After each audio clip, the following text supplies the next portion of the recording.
Classic Hits, My 1059, with a very special interview. On the phone with us is May Pang. She was John Lennon's companion and lover during his Lost Weekend era, and she will be in town this weekend showcasing photos of John Lennon at a special 3-day exhibition at Toucan Gallery downtown from Friday until Sunday. May, thank you for joining us on the phone today. Oh, my pleasure. I can't wait to be there. Oh, have you ever been to Montana before?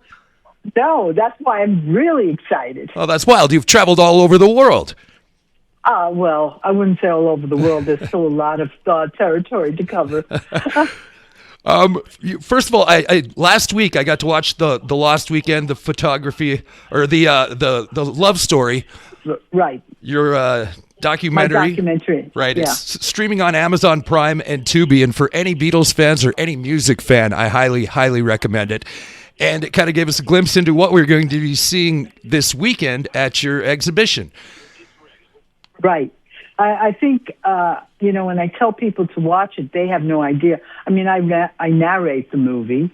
And on top of that, I think it will be a surprise to a lot of people that didn't know my story or what was happening during my time with John. Right. And I've always heard about the Lost Weekend, but I didn't realize it was so... it's a very interesting time, and it's a little more than a weekend. Yes.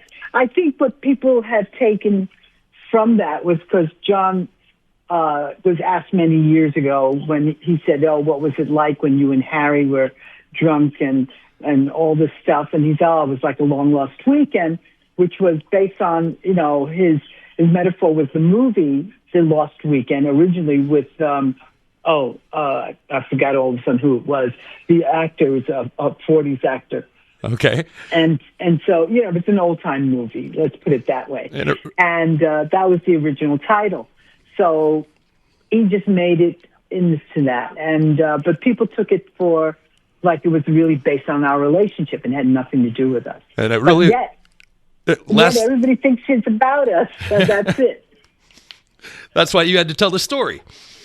Correct. I mean, you know that one where one person says, I think it's about this, and next thing you know, it's all these myths, and it becomes the truth, because you say it so often.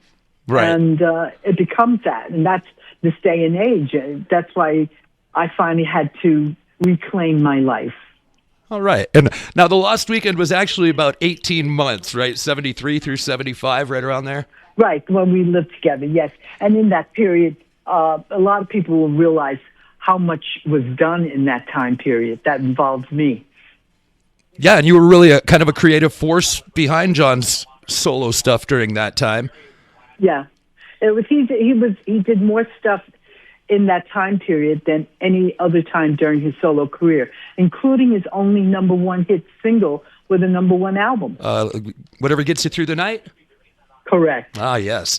And also, that time period of John's life is my favorite just to hear stories of because of the parties with Keith Moon and Harry Nilsson and Alice Cooper and the Hollywood Vampires and all that stuff. And you were there for all of that.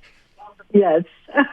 And yet, when I tell the story, he wasn't as out there as all the other people were. But it's just that his name did the draw when it came to newspaper and media. Right. You think about it. I always say, is the copy going to say Harry Nilsson on the front page? Would that make the draw? Or is it going to be John Lennon that's going to turn somebody's head? Exactly. And everybody then said, yeah, you're right. So even if he didn't do anything and stood there, that's exactly what would happen. A lot of people know you that you were basically his girlfriend for that amount of time, but you had known John and Yoko a lot longer than that, right? You worked for them. I worked for them.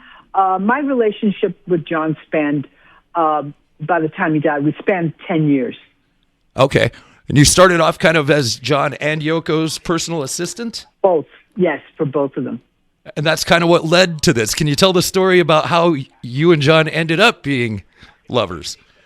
Well, I'll give you a slight glimpse into it since they need to watch the movie. Yes. It was really something that Yoko had come to me and said, that she and John weren't getting along, and that she thought I would be a good person to go out with him. And I said, not on your life. I did not want that. I mean, I'd been with them for 3 years at that point, and the last thing I wanted to do was to be that involved in his life. They had their whatever problems or whatever it was theirs, not mine. Right. And I was very happy to just be a person that worked and did the job and did the going into the recording studio, work on that or any other project. I didn't need to be involved in really heavily into their life or be even dating John Lennon. I know people would think, that's crazy, it's John Lennon. I've been with him for 3 years. I didn't need it. During the last weekend, you took an awful lot of pictures, and that's kind of what we're talking about today, right? Yes, it's these are photos, and it's great that I took these photos. I never even thought for a million years they'd be hanging in the gallery. In fact, it took my business partner, Scott Siegelbaum, like 6 years chasing me down to doing this. I really didn't think anybody would be interested.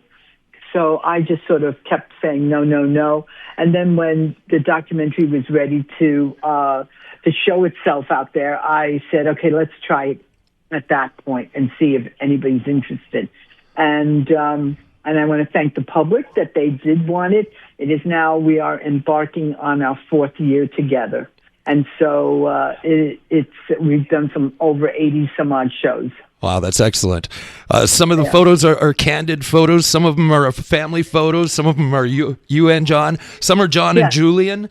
And some very important photos in there as well.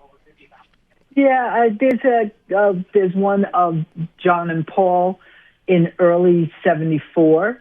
There's a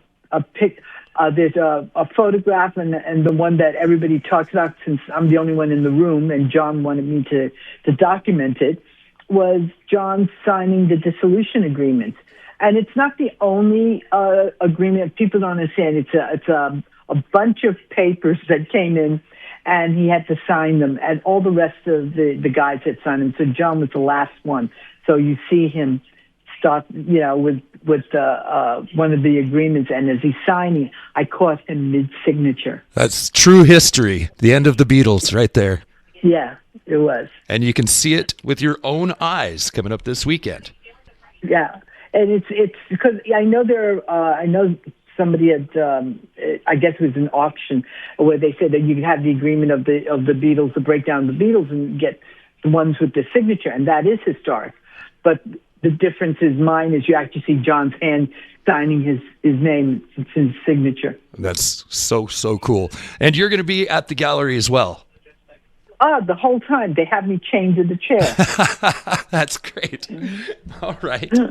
And definitely, I welcome everybody. It's a free show. Come in. Come and talk to me, and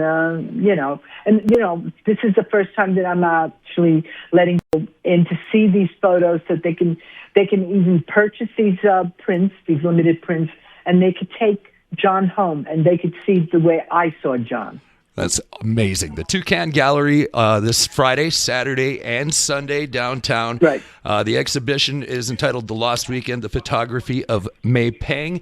And I do want to encourage people. I know a lot of us are going to be down there seeing you and seeing the photos, but I want people to watch your documentary, The Lost Weekend, A Love Story. It's really an incredible documentary. Oh, thank you. I think that when they see it and then they put that together and they'll see these photos, that gives them context about, the time. It's a perfect time coinciding with each other. You can watch that on Amazon Prime or Tubi and then get down to the Toucan Gallery and meet you. That's right. They can come and talk to me. Have a photograph with me. I will be doing that. I can't wait to meet you. Great. I can't wait to see. I can't wait to see great. the photos, and again, encouraging everybody to come out. Thank you very much, May, for taking the time to talk today, and I'll look forward to meeting you this weekend. I'll be seeing you then. All right. Definitely. May Pang, thanks a lot. Bye-bye. Thank you.